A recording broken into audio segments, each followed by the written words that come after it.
Hello! Astăzi e ziua portului național și mă îmbrac iarăși ea. O să mergem în oraș să sărbătorim și vreau să vă arăt un machiaj leger pentru această sărbătoare. O să începem cu o cățăruț și o să începem cu aplicarea unui fond de ten. Așa. Înainte de a aplica fondul de ten, iată așa i-am luat. Un fond de ten care își hidratează, se încălzește și fiindcă și hidratează și are și fond de ten, nu e necesar să aplicăm o cremă hidratantă. Așa.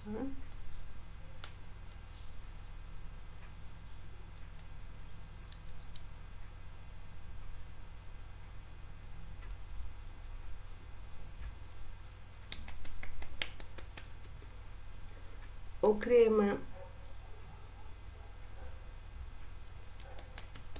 foarte legeră se aplică, se tamponează.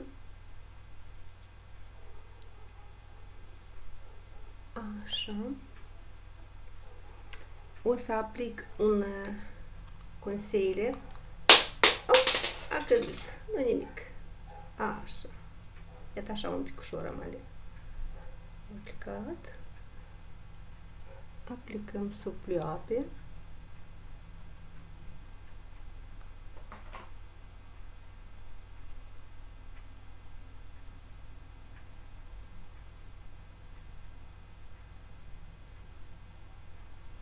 Se aplică ușor, tamponăm.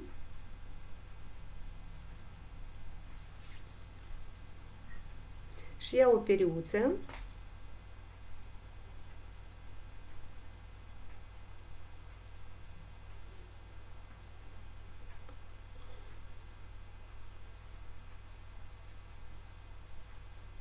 Să fixăm mai bine.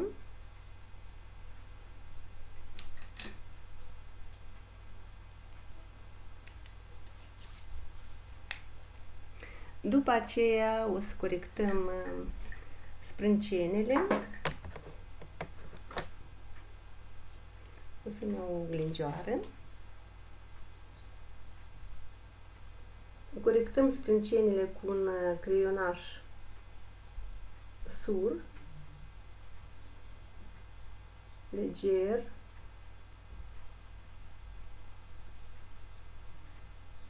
Iată așa. Și în partea aceasta.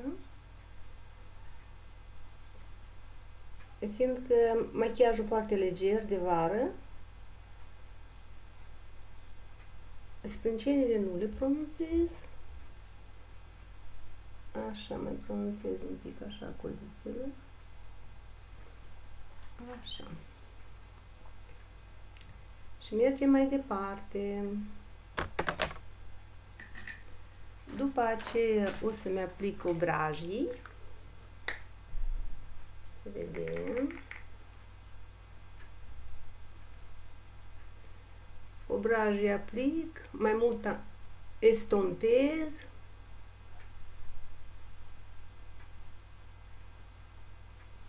Pentru a contura ovalul feții.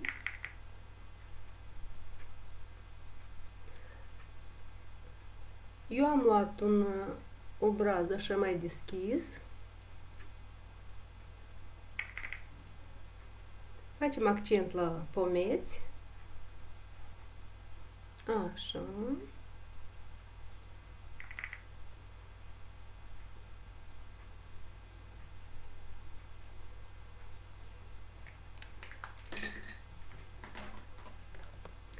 După aceea corectăm ochii, facem corecția, aplicăm foarte leger sub pleoapa de jos.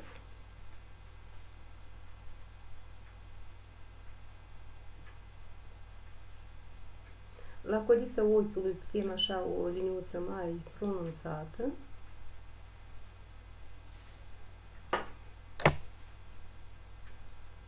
Așa. Și în partea aceasta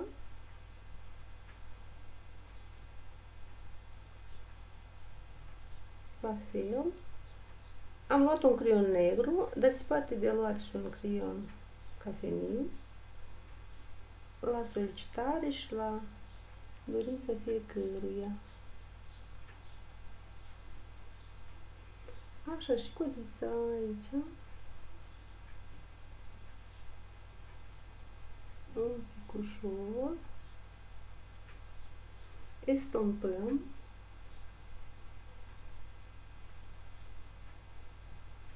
Estompăm. Așa, ușurel. În programul Anti-Age, pentru vârsta noastră, puteți să faceți un contur la ochi și pe aici. Ușurel. Ușurel. Pentru a evidenția ochii. Bine. O să estompăm.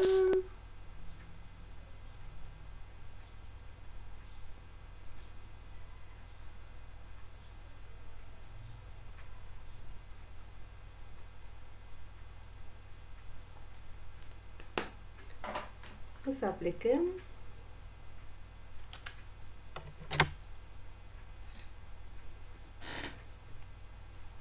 o bază mai deschisă.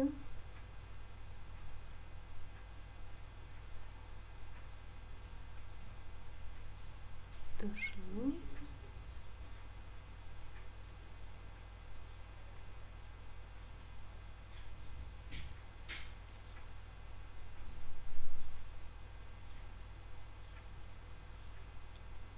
Sus.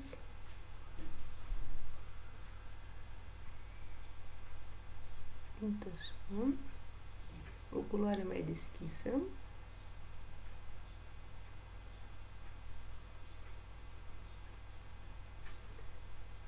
Ca o bază pentru umbre.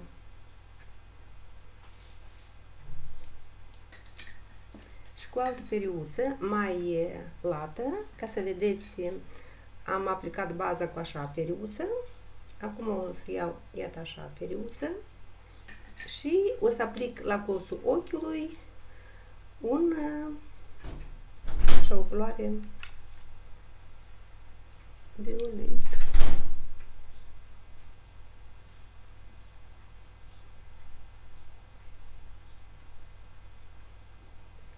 Aplicăm, facem accent, apoi estompăm.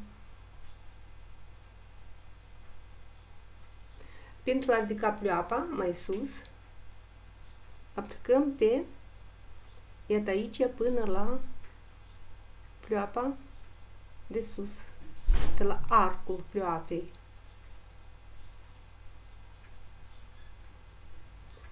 Și estompăm spre centru. Pentru cei care au o pleoapă lăsată,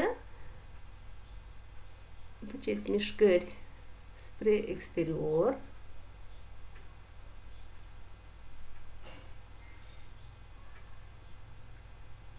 Și estompăm, estompăm. Iată așa. Și la celălalt ochi.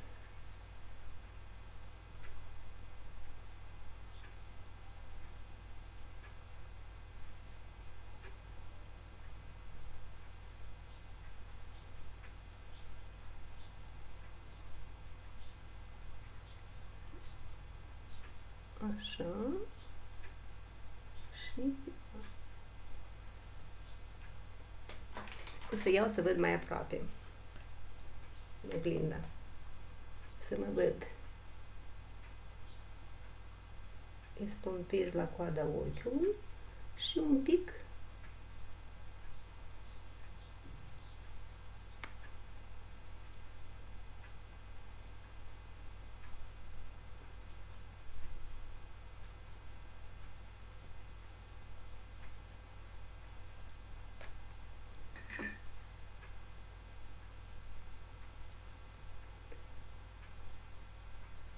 Estopăm aici un pic ușor.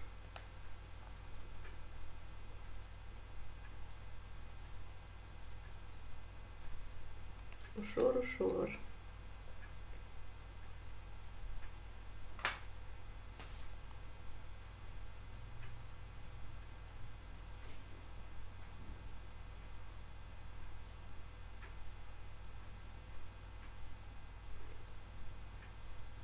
Estompăm codița încoace.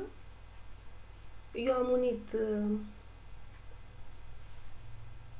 umbrele de la coada ochiului cu baza aplicată la începutul machiajului. Așa. Și o să aplic ceva, fiindcă o să fim în încăpere, pentru a evidenția ochii, o să-mi aplic, iată așa, un accent.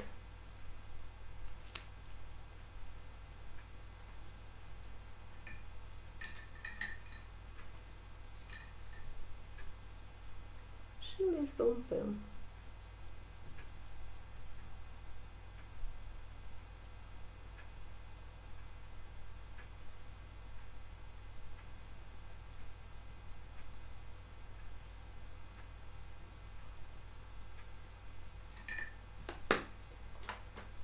Aplicăm, o să aplic remelul.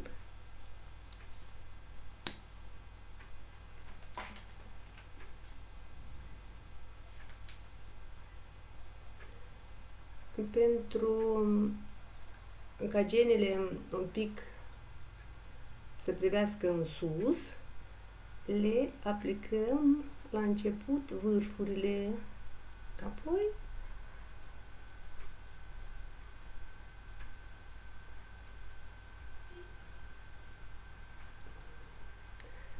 mascara de la Avène, care a făcut un filmuleț cu ea. Puteți să priviți filmulețul.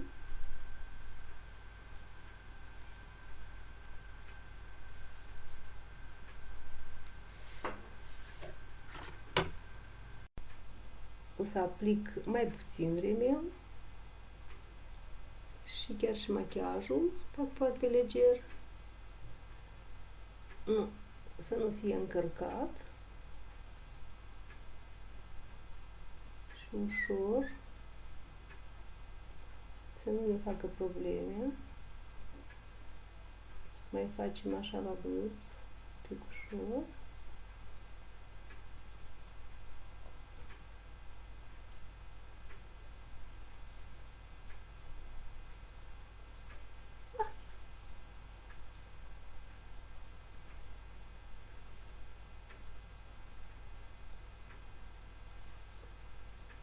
Și la mijloc.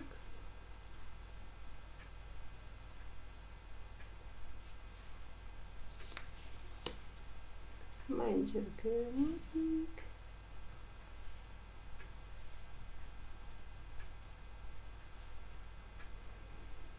În partea de jos, un pic ușor. Numai câte o atingere.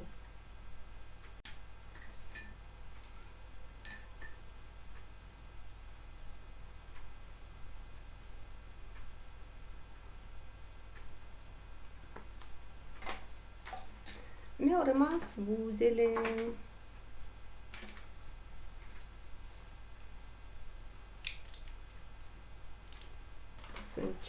O să încerc, iată, ce așa.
Pe buze un luciu.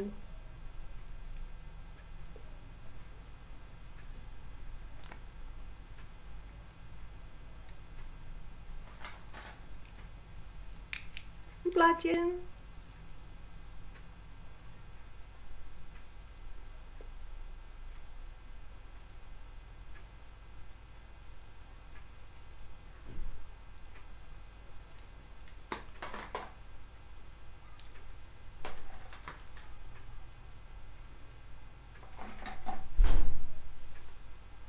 Și fixăm.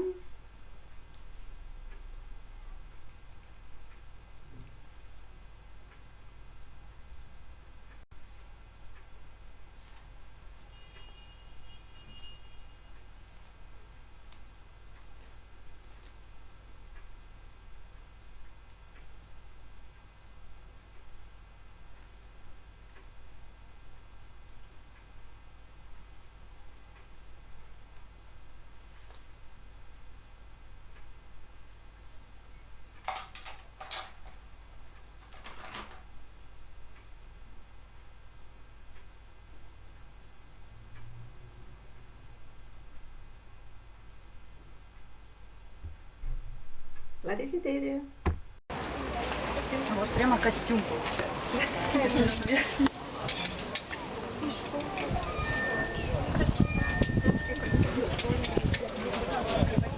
А если на лук нравится?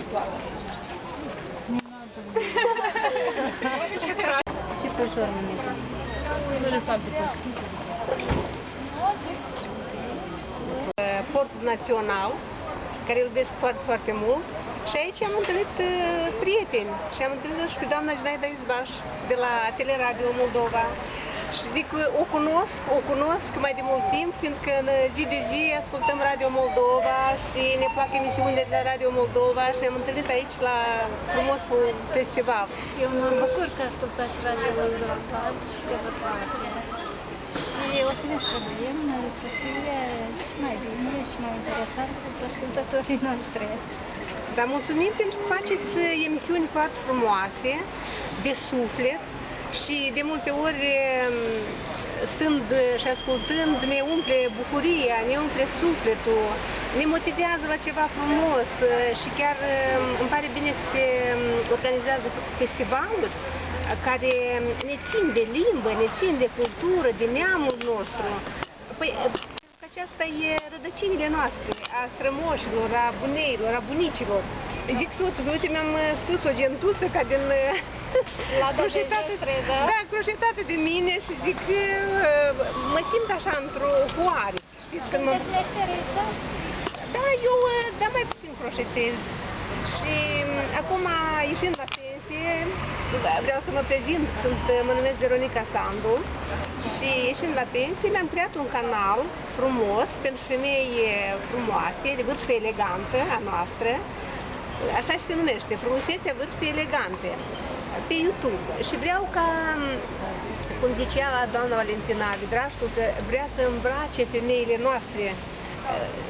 Dar eu îmi zic, vreau să fac și să fie femeile frumoase și elegante, să le ajut, ca din tot ce este frumos să aleagă ce e mai bine pentru ele. Și chiar uneori îmi zic, parcă aș lua toate femeile noastre și le-aș pune într-o icoană de flori, să fie așa frumoase și așa, cu zâmbet cu față să le văd. Păi dar de unde acest suflet așa frumos, luminos și plin de afecțiune pentru tot ce este frumos, pentru cei. Vreau să vă văd azi.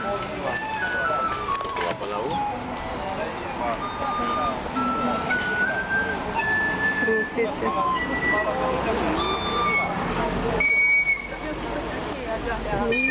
Pentru contrazione, ci può.